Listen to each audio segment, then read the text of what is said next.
Cuando pasaron 27 minutos de las 4 de la tarde, seguimos haciendo GPS Jurídico por Radio Conexión Abierta, una radio digital audiovisual, la más importante del país, la última ganadora del Martín Fierro, y nosotros GPS Jurídico, como todos los martes, dándote toda la información del mundo jurídico, del mundo del derecho. Y ahora estamos en comunicación, estamos en línea con el doctor Daniel Monastersky. Él es abogado, especialista en derechos informáticos, y lo consultamos porque, bueno, se viene el debate en el Senado para debatir el delito de robo de identidad en redes sociales, así que por eso lo consultamos a Daniel. Daniel, Brando Machiavelli, Hugo Dualdo te saludan. ¿Cómo estás? Buenas tardes. Brando, mi equipo, ¿cómo andan? ¿Bien? Bien. ¿Qué tal? Muy bien, Daniel, gracias por estar con nosotros. Un gusto. Bueno, lo primero, Daniel, ¿cuáles son tus reflexiones sobre este debate que se viene en el Senado? Ya vamos a ir profundizando sobre lo que son los delitos de robo de identidad, pero ¿cuál es tu primera reflexión sobre el debate que se viene? Sí, bueno, yo vengo trabajando hace mucho en la temática. En su momento había presentado un proyecto, 2009, no recuerdo bien, que no tuvo tratamiento legislativo, y ver que hay una intención, por lo menos del Senado, de tratar este tipo de modalidades delictivas, es un gran aliciente.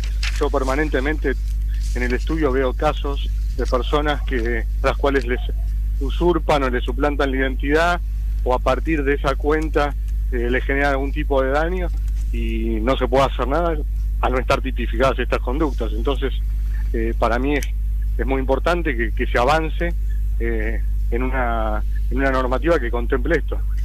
Sí, Daniel, estábamos viendo que, por ejemplo, el robo de la identidad en redes sociales es un delito cada vez más frecuente, ¿no es cierto? Y sin duda, me aparece una pregunta que no sé si estará en esta línea, pero ¿qué pasa con los trolls? Esa situación donde son todas identidades falsas o inexistentes, ¿tiene algo que ver con esto? Sí, bueno, los trolls no siempre utilizan identidades falsas, pero para poder avanzar en una acción penal se podría, dependiendo cada caso, ¿no? Por ejemplo, hay muchos trolls que, si bien utilizan una identidad falsa, hay otro delito que comete a través de ese perfil. Puede ser una calumnia, una injuria, etcétera. Entonces, por ese lado sí se puede llegar a investigar y a radicar una denuncia. Por esa calumnia, injuria y el robo de identidad quedaría subsumida en esa figura, ¿no? Ah, claro, entiendo. Daniel, por lo que tengo entendido, hay tres proyectos, cuatro proyectos para presentar para debate. ¿Cuál de todos te parece el más completo? ¿Por qué? No hay ninguno que me cierre por completo. Hay diferentes cuestiones que algunos tienen en cuenta y otros no. Por ejemplo, hay uno que creo que es el de Pichetto, sí, que tiene una figura grabada, que es cuando sea realizado a una persona que tenga exposición pública. Bueno, para mí no tiene que haber esa diferenciación. Sí, cuando sea el autor un funcionario público, debería ser un agravante, pero no por hacerlo aún, digamos, que el destinatario de eso sea una figura pública. Después, hay otro que tiene en cuenta el tema de utilizar una identidad o crear un perfil para comunicarse con menores. No todos los proyectos tienen eso. Es como que hay que agarrar un poco de cada uno para poder armar un proyecto que me deje contento, ¿no? ¿Cuál es, si me tuvieras que nombrar los puntos más importantes o más completos que tendría que tener un proyecto para estar actualizado, ¿no? con la legislación, con el día a día de los ciudadanos? ¿Por dónde crees que pasan los puntos principales de un proyecto de este tipo? Lo que contemple al que crear, usar, suplantar una identidad que no le corresponda. Eso es uno. Que tenga como figura grabada cuando sea realizado por un funcionario público. Por un funcionario, sí. Que contemple el tema de las parodias para que estén exentas de la acción penal, las parodias y las cuentas que tengan que ver con estas cuestiones de divertimento, ¿no? Pero que se aclaren que no tienen relación con la cuenta de la persona a la que están suplantando. Ajá. Que vemos muchas veces que tal vez sale una noticia de tal persona importante dijo esto y en verdad era una mentira, era una cuenta fake. Sí, no debería ser, digamos, pasible de una denuncia, de una acción, una cuenta que utiliza la identidad de una persona de forma paródica y en la bio, en la biografía, no queden dudas que no es la real.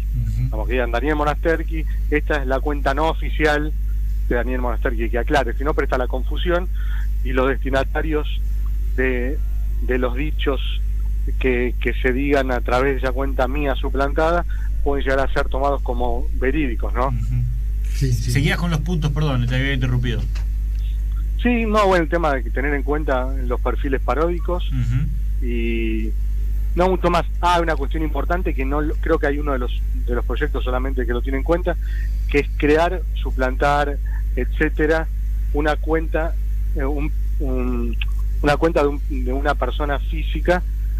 Esos casi todos lo tienen, esos todos, pero hay uno solo que habla de personas jurídicas. Y es importante destacar que también deben tener en cuenta esta cuestión, ¿no? Porque hay corporaciones, productos, servicios que no son personas físicas y requieren también la potestad que brinda una normativa, ¿no? Claro, entiendo. Estaba pensando, ¿no?, en lo que habíamos hablado antes. Hugo Duvaldo soy, Daniel. Sí. En el tema de usurpación de identidad, ¿no es verdad? Eso ya por sí va a configurar un delito. Independientemente si con esa usurpación de identidad yo voy a cometer un segundo delito, que puede ser una coerción sexual, por ejemplo. Claro, todavía no está definido. En los 4 proyectos que se tuvieron en consideración, se habla de crear un perfil o utilizar un perfil que no corresponda, Claro. Siempre que se utilice o con la intención de cometer uno de los delitos contemplados en el código. Correcto. Es con la intención de ninguno lo tiene en cuenta como un delito autónomo. O sea, el solo hecho de crear o utilizar una identidad que no le corresponda por sí solo, ¿no? Porque sería igual que disfrazarse, ¿no? Con ponerse un disfraz, por ejemplo.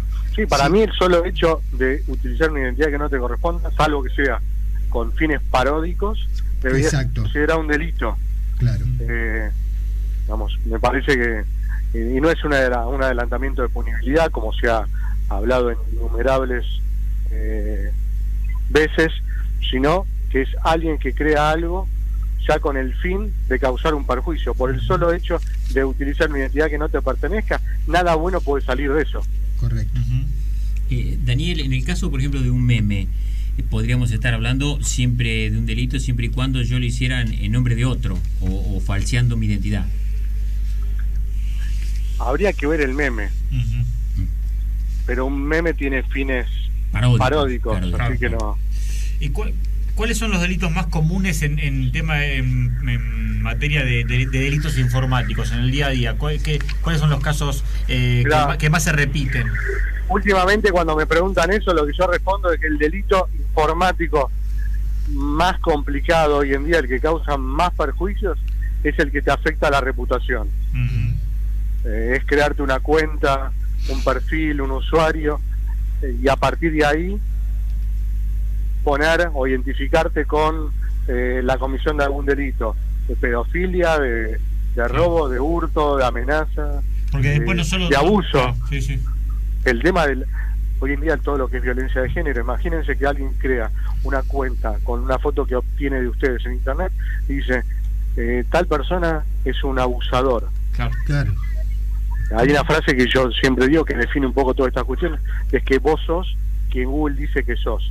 Entonces, para esas personas, que justamente esa es la definición de la reputación, es lo que los terceros perciben o conocen sobre tu persona en base a lo que ven o a lo que leen, no lo real. Ese daño a la reputación agravaría la pena, porque un daño a la reputación de una persona se transfiere a varios años, no se puede corregir inmediatamente. Eso desde ya haría que la pena sería más grave que la que se está planteada, porque por lo que veo hay una pena planteada hasta 1 año, ¿no? Claro, sí. Y eso la agravaría.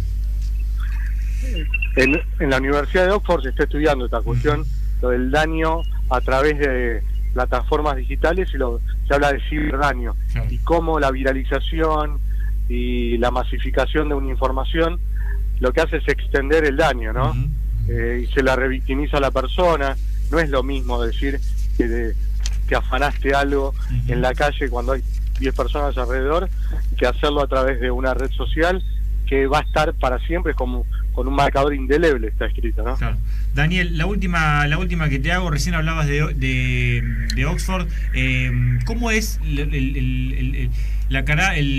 cómo están los demás países en respecto a delitos informáticos, respecto a robo de identidad, la legislación? ¿Cómo está? No, depende del país. Claro. Argentina tiene su ley de delitos informáticos desde el año 2008. En la región es bastante dispar toda la normativa, pero digamos, en los países del primer mundo sí hay ya una legislación bastante avanzada en relación a la nuestra, ¿no? Que tienen que ver también derechos fundamentales, derechos tienen digamos mucha importancia los derechos personales, la privacidad, la protección de los datos personales, hay multas. Acá estamos un poquitito por detrás de todo eso. Daniel, muchísimas gracias, muy interesante, gracias por tu reflexión, por la información. Esperemos poder tener en otro programa. Te mando un abrazo. Un gusto. Gracias, es muy amable.